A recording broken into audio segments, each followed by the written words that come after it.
Hello दोस्तों, नमस्कार। मैं इनके शर्मा आपका बहुत बहुत स्वागत और अभिनंदन करता हूं Clara classes one day examination में। तो कैसे आप सब लोग, आशा करता हूं अच्छे होंगे, सुरक्षित होंगे और अपनी पढ़ाई को अच्छे से कर रहे होंगे। तो आज हम जो अपनी बात करेंगे, आज हम निर्वाचक मंडल को लेकर बात करेंगे, राष्ट्रपति का निर्वाचक मंडल। तो हेडिंग डालिए आप सभी, राष्ट्रपति का निर्वाचक मंडल। काफी बार सिंपल क्वेश्चन पूछ लिया जाता है, लेकिन यहाँ पे गलती बहुत ज्यादा होती है। आज हमको बिल्कुल विस्तार में समझने की कोशिश करेंगे। तो सबसे पहले हम देखेंगे कि राष्ट्रपति का जो निर्वाचक मंडल है उसका उल्लेख कहां पर है। अगर हम बात करते हैं उल्लेख की, तो अनुच्छेद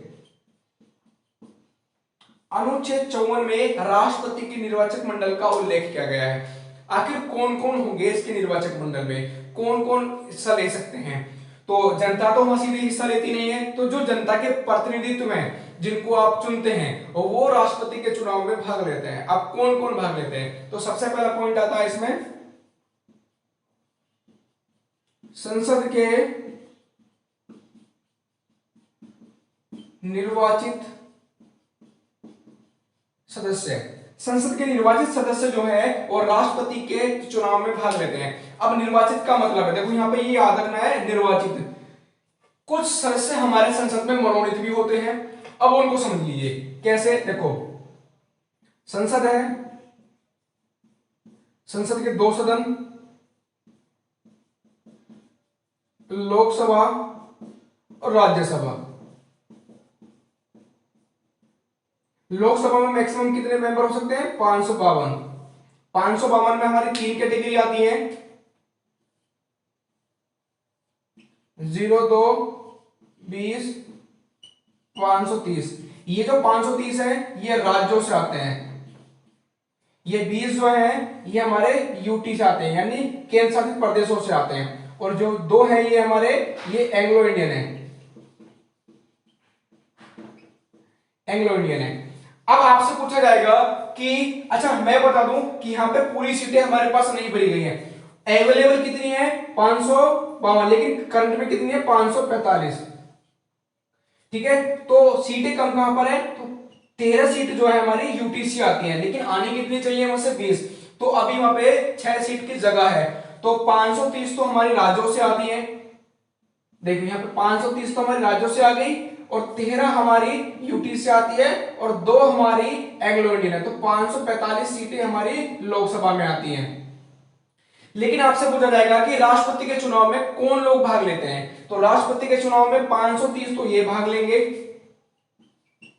ठीक है, और 13 हमारे यूटीज के आएंगे। तो 543 सदस्य हमारे क्या करते हैं? भाग लेते हैं। यानी कि जो 2 एंग्लो इंडियन है वो भाग नहीं लेते। लोकसभा की अगर हम बात करेंगे, तो लोकसभा से आपसे पूछा जाएगा कि लोकसभा से कितने सदस्य भाग लेते हैं, तो 543 सदस्य भाग लेते हैं। लेकिन एक क्वेश्चन यहाँ पे अलग से क्रिएट हो जाता है कि क्या लोकसभा में जो सदस्य होते हैं उनमें से एंग्लो इंडियन जो है वो राष्ट्रपति के चुनाव में भाग लेंगे या नहीं लेंगे। क्वेश्चन है कि एंग्लो इंडियन राष्ट्रपति के चुनाव में भाग लेंगे या नहीं लेंगे। तो कई बार स्टूडेंट क्या करते हैं कि एंग्लो इंडियन तो भाग नहीं ले रहे। अगर एंग्लो इंडियन चुनाव जीत कर आता है तो वो भाग लेगा, अगर वो मनोनीत है भाग नहीं लेगा। क्लियर कर रहा हूं मैं यहाँ पे चीज है कि अगर एंग्लो इंडियन का चुनाव हो रहा है, वो चुनाव लड़कर जीत कर आ रहा है, तो वो राष्ट्रपति के चुनाव में भाग लेगा। अन्यथा अगर वह मनोनीत है, राष्ट्रपति द्वारा मनोनीत किया गया है, तो राष्ट्रपति के चुनाव में भाग नहीं लेगा। तो यहां से आपके कितने मेंबर आए लोकसभा से? 543 तो आपके लोकसभा से आ गए। अब राज्यसभा की बात करते हैं। राज्यसभा में हमारी 250 सीटें हैं, लेकिन करंट में कितनी है? 245।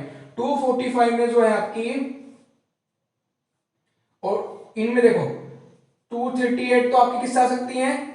डायरेक्टली राज्यों से आ सकती है, यूटी से आ सकती है। लेकिन जो हमारी 12 सीटें हैं ये मनोनीत होती हैं। तो अभी तो हमारे पास 245 है, तो 245 में 12 तो मेरी मनोनीत हो गई, और 233 सीटें बचती है मेरी यहाँ पे निर्वाचित वाली। तो राज्यसभा से कितने सदस्य आए मेरे? 233 सदस्य। तो कितने हो गए? 6, 7, 776। 776 जो है मेरे, ये मेंबर जो है संसद से लिए जाते हैं। यानी कि 543 तो लोकसभा से और 233 मेरे राज्यसभा से मेंबर जाते हैं। कुल मिलाकर 500 और 200 300, 4 3 7 और 3 और 3 6, 776 मेंबर मेरे जाते हैं। क्लियर हो गए यहाँ पे। अब आपसे ये तो पहली चीज होगी कि राष्ट्रपति, जो राष्ट्रपति का निर्वाचक मंडल होता है उसमें संसद के निर्वाचित सदस्य भाग लेते हैं। ये मैकेनिज्म समझ में आया आपको। अब इसके अलावा और कौन भाग लेते हैं? इसके अलावा हमारे राज्यों के विधानसभा, राज्यों की विधानसभा के निर्वाचित सदस्य, इसके अलावा वे दिल्ली व पुदुचेरी के विधानसभा के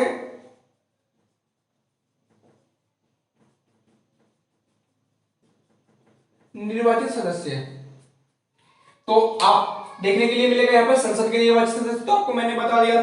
उसके बाद आता है राज्यों की विधानसभाओं से निर्वाचित सदस्य मनोनीत कहीं भी भाग नहीं लेते हैं, क्योंकि जैसे कि आप सब जानते हैं, जैसे लोकसभा में 2 सदस्य मनोनीत करता है राष्ट्रपति, वैसे ही हमारे जो राज्यों के लिए 1 सदस्य मनोनीत होता है। तो राज्यों की जो विधानसभाएं हैं वहां से जो केवल निर्वाचित सदस्य ही हमारे वोटिंग कर सकते हैं राष्ट्रपति के चुनाव में। ठीक है, साथ में दिल्ली और पुदुचेरी के भी जो सदस्य हैं निर्वाचित, वो भी इसमें भाग ले सकते हैं। हालांकि दिल्ली और पुदुचेरी को 92वां संविधान संशोधन 1992 में जो संविधान संशोधन हुआ था, 70वां संविधान संशोधन, 70वां संविधान संशोधन 1992 के द्वारा ये जोड़ा गया कि दिल्ली और पुदुचेरी भी जो राष्ट्रपति के चुनाव में भाग ले सकते हैं। तो ये सब हमारा निर्वाचक मंडल में आता है। अब राष्ट्रपति के निर्वाचक मंडल में जो है आपने देखा कौन कौन भाग लेते हैं, दिल्ली और पुदुचेरी के सदस्य भाग लेते हैं। क्यों लेते हैं? क्योंकि वहां पर विधानसभाएं हैं, तो वहां के जो निर्वाचित सदस्य हैं वो भाग लेंगे।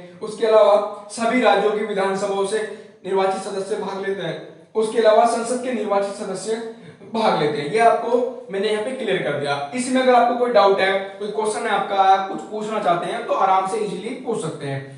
अगर आपको लगता है कि क्वेश्चंस है तो नीचे कमेंट सेक्शन दिया गया है, तो कमेंट सेक्शन में आप कमेंट करके भी बता सकते हैं। इसके बाद अगर आपको पूरे वीडियोस लेक्चर चाहिए, सारे के सारे आप पूरा का पूरा प्रेजेंट या पूरा पॉलिटी सेक्शन मेरे से पढ़ना चाहते हैं, तो क्लारा क्लासेस वो 1 day examination Google play store पे एप्लीकेशन अवेलेबल है, उसको जाकर डाउनलोड करें। वहां पे पॉलिटी का सेक्शन मिलेगा, उसको जाके वहां पे एंजॉय कर सकते हैं। वहां पे सारे के सारे वीडियो लेक्चर होंगे।